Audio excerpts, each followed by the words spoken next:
Белая береза под моим окном принакрылась снегом, точно серебро. На пушистых ветках снежной каймой распустились кисти белой бахромой. И стоит береза в сонной тишине, и горят снежинки в золотом огне. А заря, лениво обходя кругом, обсыпает ветки новым серебром.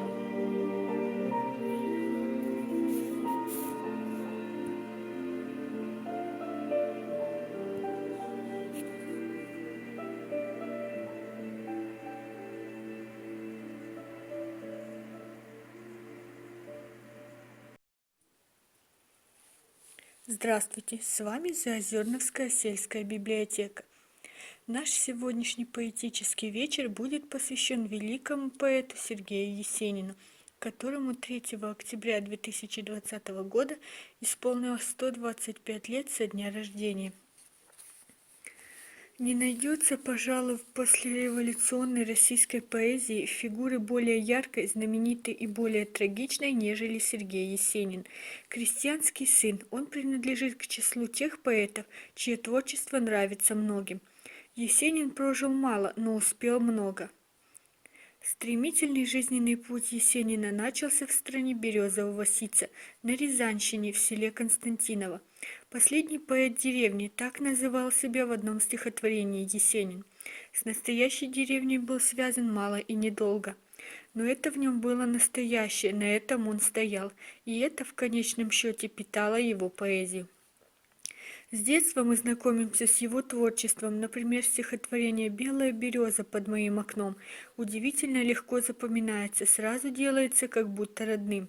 К вершинам поэзии Есенин поднялся из глубин народной жизни. Рязанская земля, где мужики косили, где сеяли свой хлеб, стала страной его детства. Родился Есенин в бедной крестьянской семье. Дед поэта по матери Федор Андреевич Титов едва владел грамотой, но отличался большой колоритностью и своеобразием. Веселый в пиру, жестокий в гневе, он гонял баржи с разными грузами в Петербург. Удача, по словам сестры Есенина, ходила за ним следом. Упорное желание во всем быть первым дед зародил в душу любимого внучонка Сергуньки. В его доме и прошли первые детские годы Есенина. По настоянию деда он рано стал учиться грамоте, стихи писал лет с 9, читать выучился в 5, отмечал сам поэт.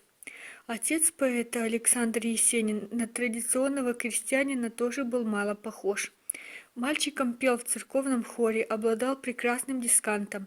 Поехал в Москву начинать самостоятельную жизнь в мясной лавке. Дар сына разглядел одним из первых, говорил, что он не такой, как мы, и назвал Сергея слитком таланта. В 9 лет Сергей переступил школьный порог. Недалеко от их дома было расположено одноэтажное деревянное здание. В нем помещалось земское 4-классное училище, которое когда-то посещал его отец. В каждом классе было по 10-12 человек. И учителя, и ученики любили Сергея за прямоту и веселый нрав. Все признавали, что Сергей очень любил читать. О чем бы ни писал поэт, даже в самые тяжелые минуты одиночества, светлый образ Родины согревал его душу. Что происходит, что совершается на родной Руси сегодня, что ожидает ее завтра, мысли эти неотступно тревожат его. «Моя лирика, не без гордости говорил Есенин, жива одной большой любовью, любовью к родине». В 1912 году, окончив земское училище и учительскую школу в Спас-Клепиках, уехал в Москву, работал в типографской конторе, участвовал в Суриковском литературно-музыкальном кружке, учился в Народном университете Шенявского. 18 лет был удивлен, разослав свои стихи по журналам, тем, что их не печатают, и поехал в Петербург. Там меня приняли весьма радушно, вспоминает поэт. Первый сборник стихов Есенина «Радуница», выпущенный в 1916 году в Петербурге, восторженно приветствуется критиками. На поэта обратили внимание, имя его становится известным. Еще в ранних юношеских стихах автор представляет перед нами как пламенный патриот. Так в стихотворении «Гой ты, Русь моя родная», написанном в стиле русской народной залихватской песни, поэт кричит на всю страну. «Если крикнет рать святая, кинь ты, Русь, живи в раю, я скажу, не надо рая, дайте родину мою».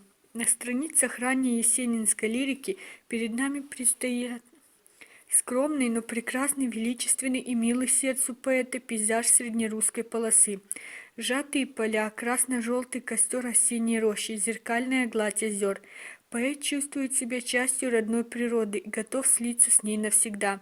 «Я хотел бы затеряться в зеленях твоих звонных», — писал он. Поэт любит реальную крестьянскую Русь кануна октября. Обновление села представляется поэту вторжением враждебного, скверного, железного гостя, перед которым беззащитно противопоставляемая ему природа. И Есенин чувствует себя последним поэтом деревни.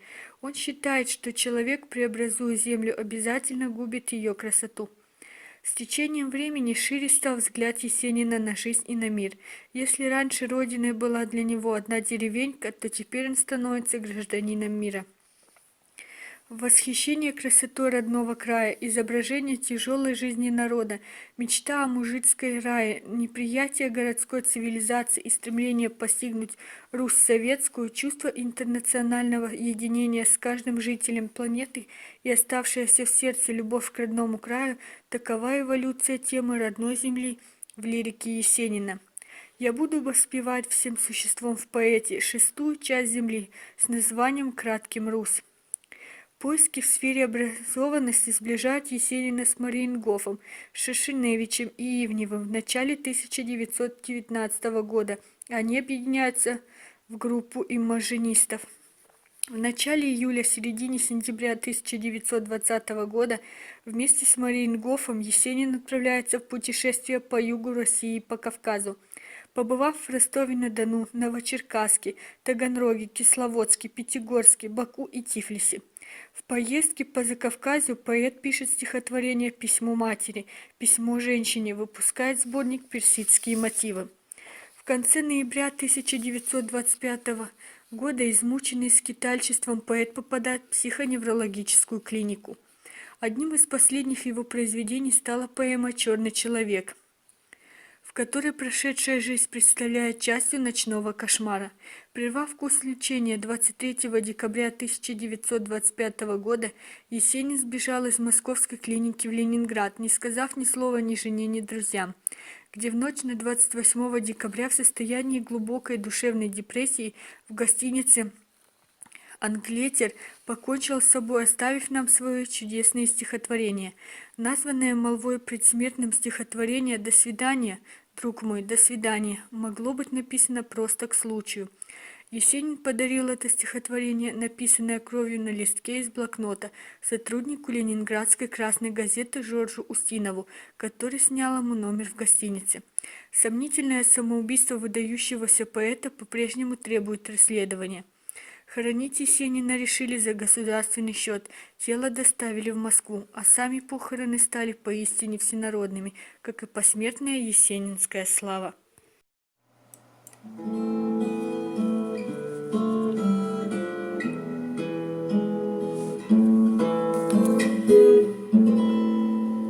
Не жалею, не зову, не плачу. Все пройдет, как с белых яблонь дым.